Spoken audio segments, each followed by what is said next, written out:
She got sick, and we started driving the car to run her errands, and then she passed away, leaving us the car. Okay?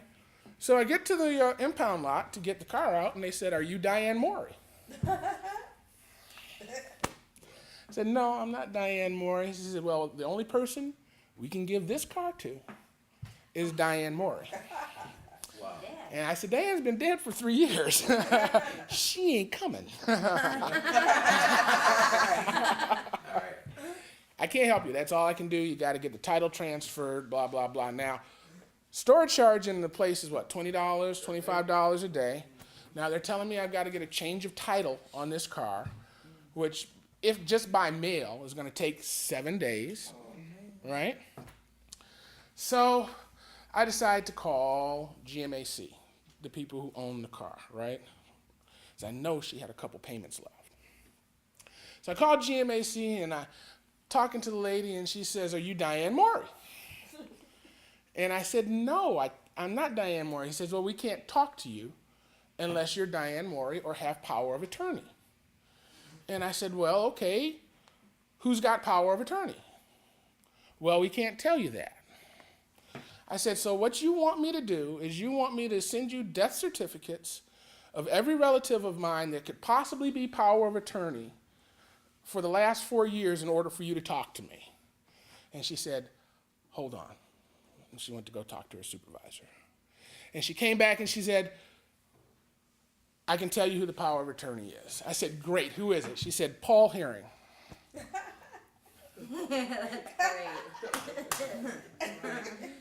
I said, "Could you repeat that?" She said, "Paul Herring is down here at the power of attorney." Now, I know exactly what happened. I know exactly what happened because right after my aunt died, I called GMAC to see what I had to do to switch everything over, and they told me there's $1,000-something left on the car payment, and I'm like, she's dead, she won't be paying that. And during that conversation, they may have gotten the understanding that I was the executor because I was calling on behalf of her. So, hooty-hoo. So, to make a long story short, I got GMAC on the phone, and she transferred me to the accounts payable department. They said there's $987 left balance on the car. I said, "Mr. Herring, if you pay off the $987, we will send you a title today." I said, "Great. This is a small problem."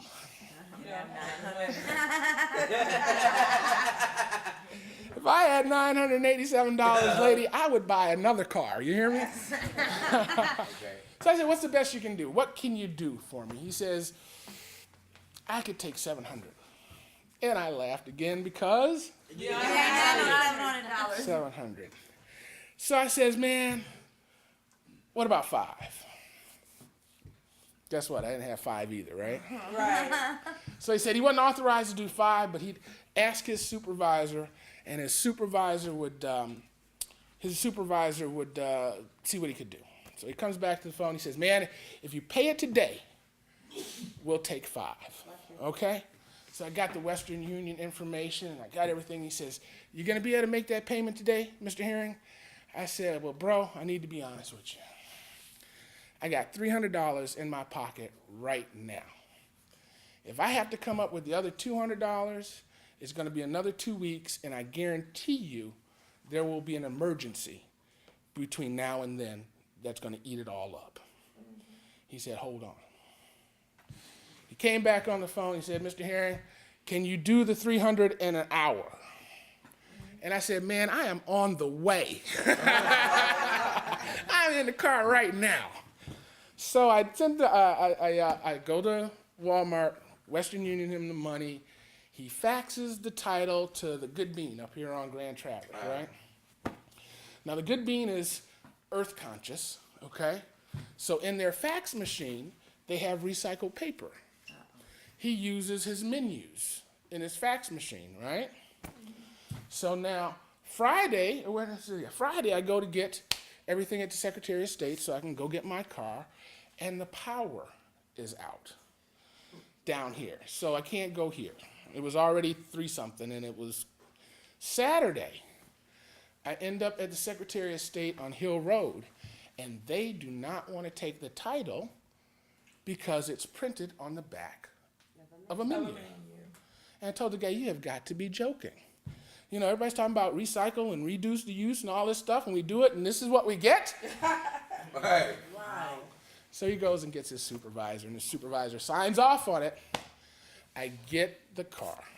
All right. Well, actually, I get the title. I go out to get the car, and there's a sign on the door saying, closed on Saturdays. Call for appointments only. So I got nothing to lose. I'm sitting out in Mount Morris. I call the guy. He says, man, I'm on a run.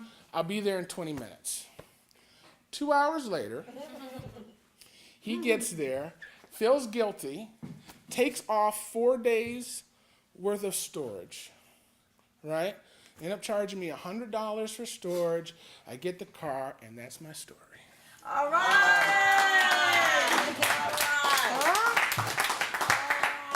When good things happen to bad people. Damned if you do, damned if you don't, right? Okay. We're going to take another quick commercial, and actually we're going to come back with one of my favorite poems from one of our past verbal libations, all right? Give us a round of applause.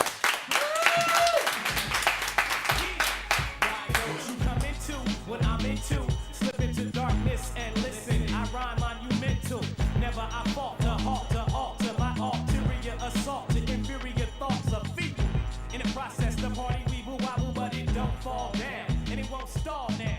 Beware, the boy's bad after 7 when the lights go click. My mic injects nitro into my bloodstream. I get to gushing, cold crushing lyrics so much. Reach out and touch. One of my favorite poets says, poetry is motion graceful as a fawn, gentle as a teardrop, strong like the eye finding peace in a crowded room. Even though the numbers are small, this is a crowded room. We poets tend to think our words are golden, though emotion speaks too loudly to be defined by silence.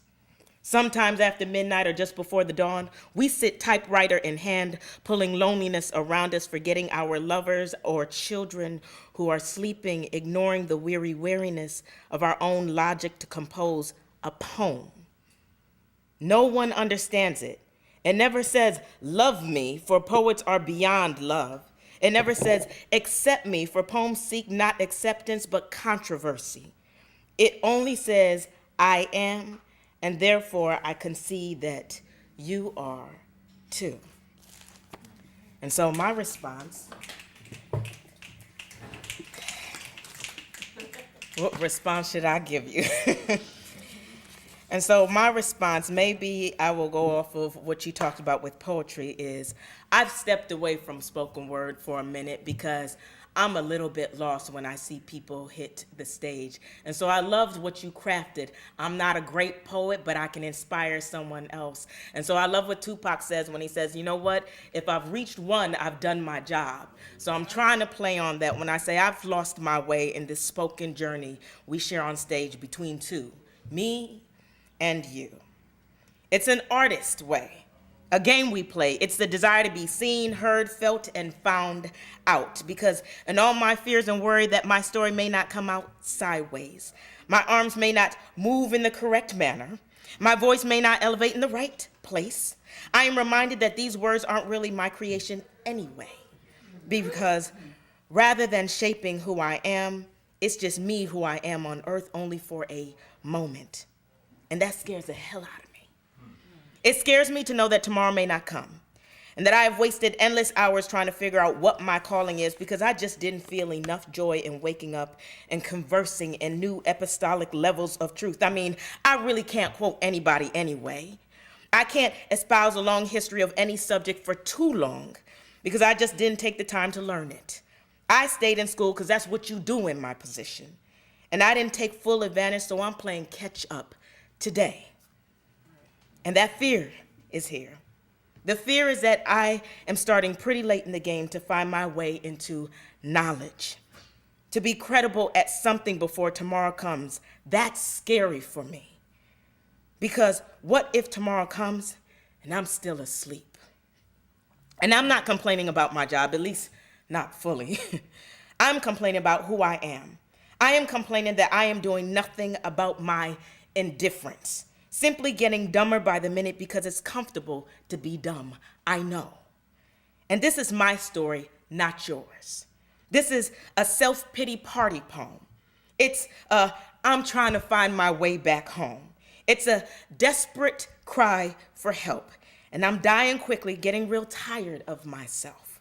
Because truth, I really got it made. I do. No suicide attempts, too scared to die. No sharing 12-step programs, too many me's in the same room. No sharing too much stories to many of my friends. They're trying to live a complaint-free life. No sharing with strangers. They're more depressing than I am at times. I've got clothes on my back, food definitely on my table, money in my pocket, and more than I can say than a lot of people around this world. So just let me find my way back home on stage right now. And I've missed you deeply. Spoken word. I've missed the desire to play hide and go seek me out so that just maybe there is something you and I can share between thoughts. No fake wordplay, having nothing to say, memorizing stuff that makes no sense, pretending I am holier than thou, trying to repent. I just want a dialogue between me and you. I want us to feel each other for no other reason than to authenticate who we are. I want you to be you and me to be me. I want us to listen and learn and bathe in each other's sincerity. And after the rhymes are gone, after the night is done, after you've closed your eyes, after we strip all of this disguise, I simply want us to meet at the crossroads in hopes that our speaking on and off stage can be a true assessment to brilliance. Because we took the time to listen, learn, love, languish in each other's presence. And I'm trying hard to find my way back home on and off stage. Can you help me? All right, we're back.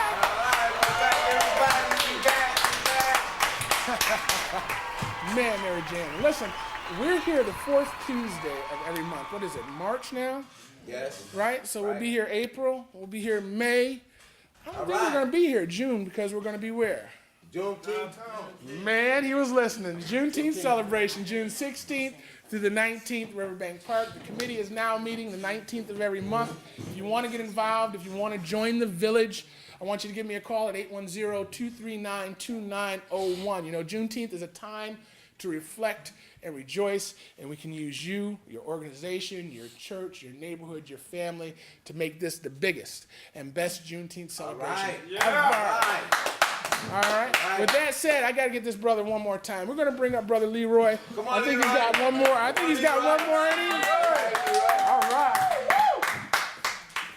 You know, 2 days ago was my 17th year anniversary for our wedding. And yesterday was my first day of divorce. And I want to dedicate this to all of you guys in Odyssey House. He says, let me see myself as limited. I can preoccupy myself with fears of past limitation projected onto the future, but I can live only in his present moments. This moment is precious because it is different from all other moments. While the opportunity for my personal growth and fulfillment exists at all times, there has never been a better moment than now. There has never been a better place than here. Thank you.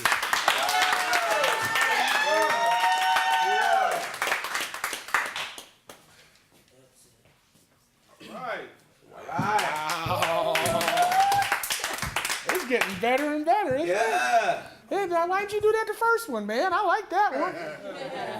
I like that one. I think we got another song somewhere. Who said that? I think she's doing it. All right. Okay, this is by The Doors. It's called LA Woman. It might be a little hard to sing it without music, but I'm going to give it a try, okay? We got your music. Well, I just got into town about an hour ago. Took a look around, see which way the wind blow. With a little girl in the Hollywood bungalow. Are you a lucky little lady in the city lights? Or just another lost angel? City at night. City at night.